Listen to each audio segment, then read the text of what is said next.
語聞き流し10分間、名作リスニング、英語テキストと MP3 ダウンロード、その他の物語は、ホームページよりご利用いただけます。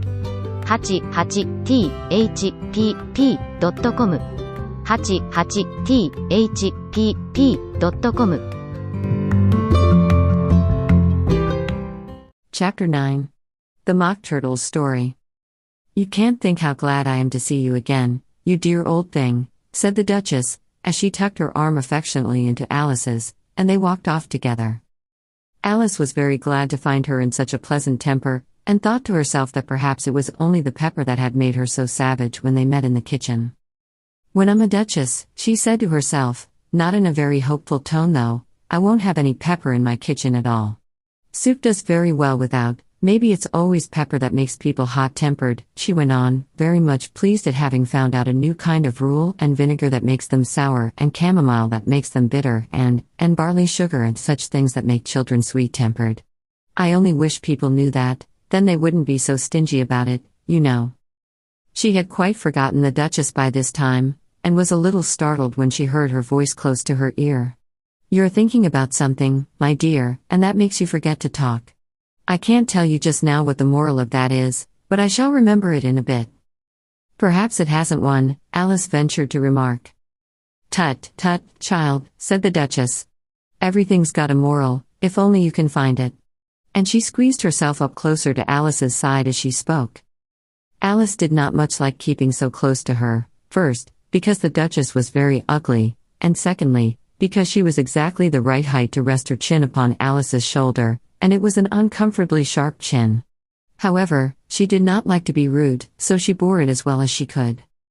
"The game's going on rather better now," she said, by way of keeping up the conversation a little.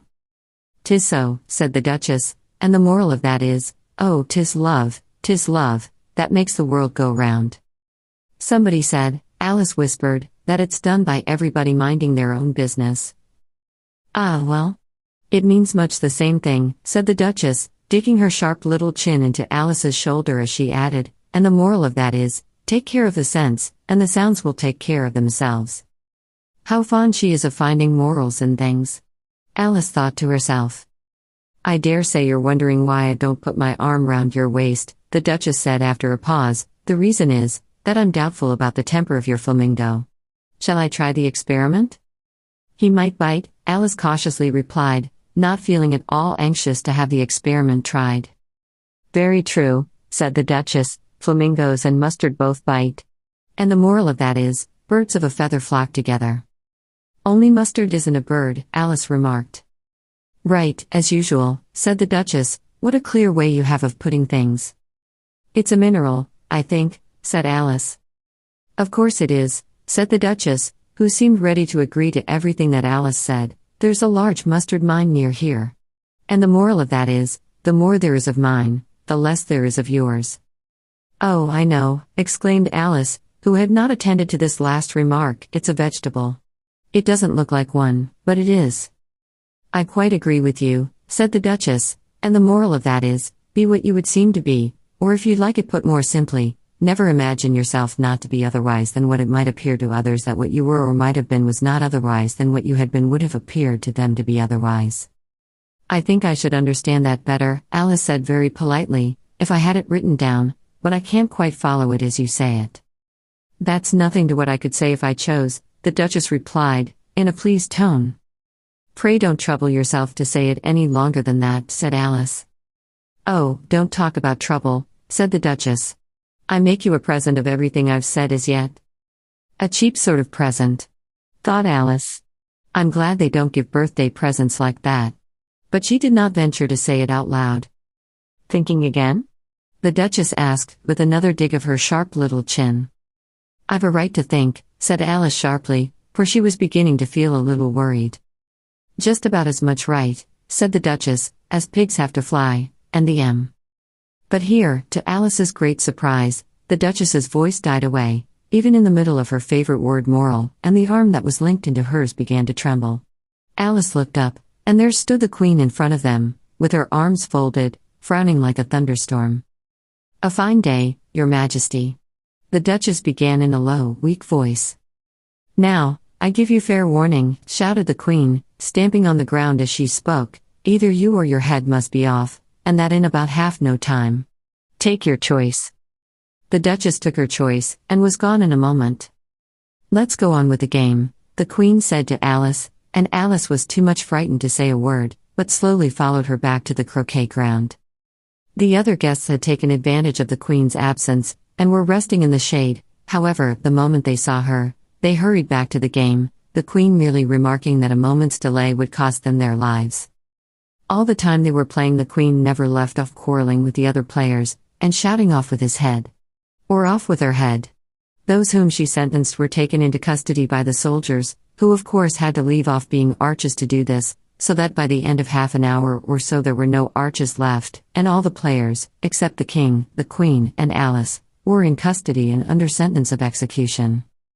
Then the queen left off, quite out of breath, and said to Alice, "Have you seen the mock turtle yet?" "No," said Alice. "I don't even know what a mock turtle is." "It's the thing mock turtle soup is made from," said the queen. "I never saw one, or heard of one," said Alice. "Come on, then," said the queen, "and he shall tell you his history." As they walked off together, Alice heard the king say in a low voice, to the company generally, "You are all pardoned." "Come, that's a good thing," she said to herself, for she had felt quite unhappy at the number of executions the queen had ordered. They very soon came upon a griffin, lying fast asleep in the sun. "If you don't know what a griffin is, look at the picture, up, lazy thing," said the queen, "and take this young lady to see the mock turtle, and to hear his history. I must go back and see after some executions I have ordered," and she walked off, leaving Alice alone with the griffin.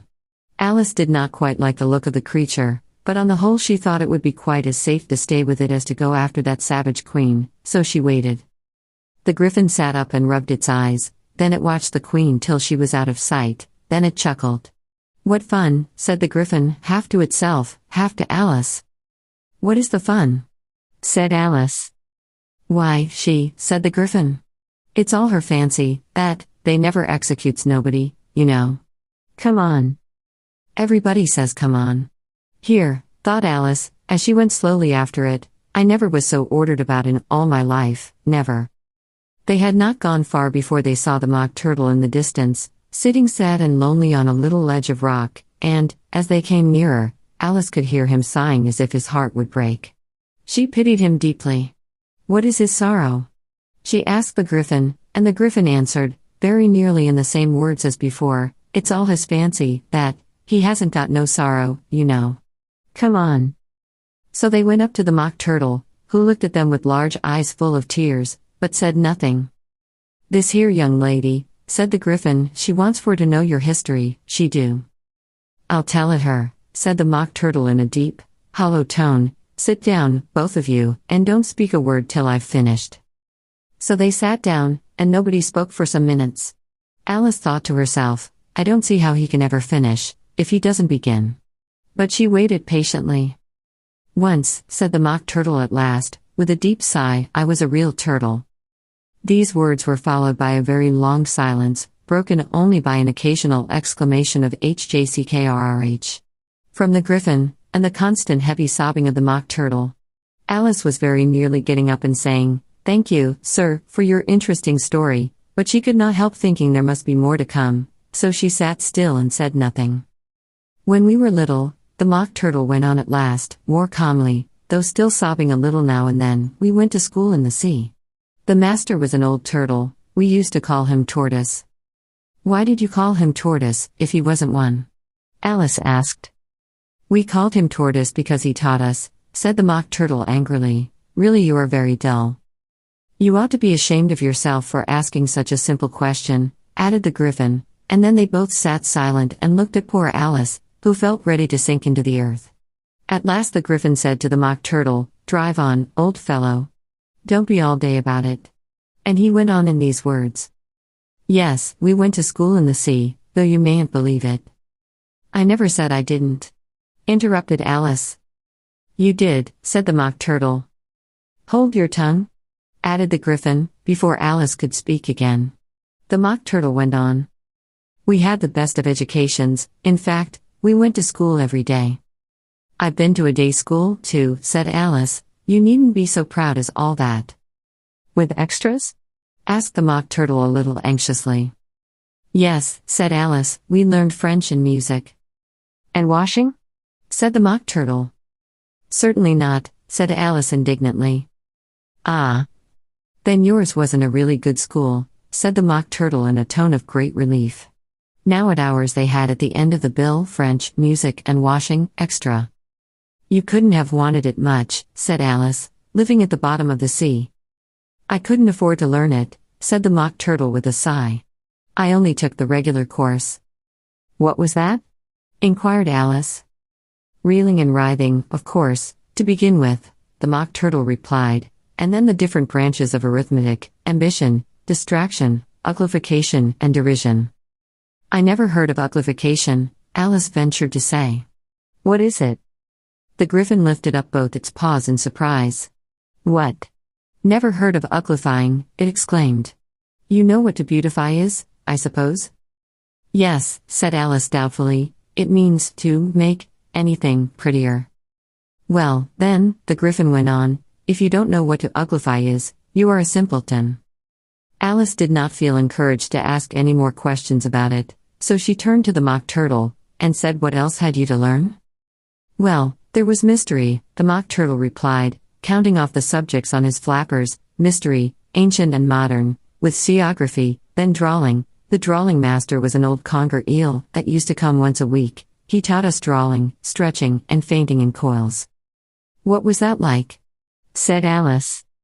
Well, I can't show it you myself, the Mock Turtle said, I'm too stiff. And the Griffin never learnt it.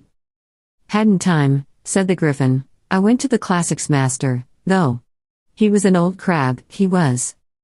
I never went to him, the Mock Turtle said with a sigh, he taught laughing in grief, they used to say. So he did, said the Griffin, sighing in his turn, and both creatures hid their faces in their paws. And how many hours a day did you do lessons? Said Alice, in a hurry to change the subject. 10 hours the first day, said the Mock Turtle, 9 the next, and so on. What a curious plan, exclaimed Alice. That's the reason they're called lessons, the Griffin remarked, because they lesson from day to day. This was quite a new idea to Alice, and she thought it over a little before she made her next remark. Then the 11th day must have been a holiday? Of course it was, said the Mock Turtle. And how did you manage on the 12th? Alice went on eagerly. That's enough about lessons, the Griffin interrupted in a very decided tone. Tell her something about the games now.